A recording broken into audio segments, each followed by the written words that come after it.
Okay, so I've got to brag about this little shampoo real quick. Oh, it has, you're the reason why I have to use this dang thing. It has double brushes. It's a little bit dirty. I did the shampoo last night. But that lifts up so that you can clean it, and then you can put this underneath the faucet to clean it.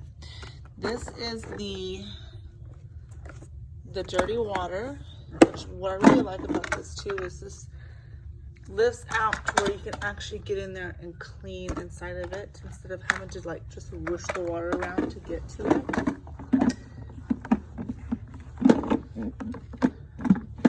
I'm doing it blindly here. There we go. Oh yeah, that's not it on the one either. There we go. Okay. That's where the dirty water goes, and this just like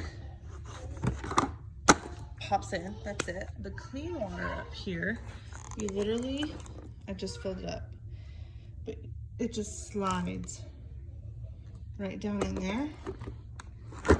That's it. So basically, I always put really hot water in there. Basically, when you go forward, it automatically releases the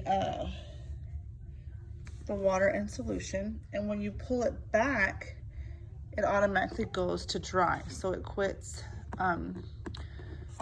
releasing the solution.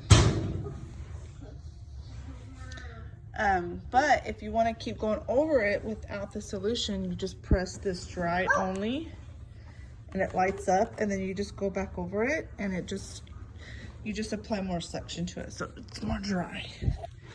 So I'll go ahead and show it to you. And this is the solution. It's not mixed with the water. You just fill this up with solution. And what I've noticed that this lasts 2 tanks of the clean water. I just shampooed these carpets yesterday. They're so dirty though. So I'm gonna go back over it again today. Here is a little example.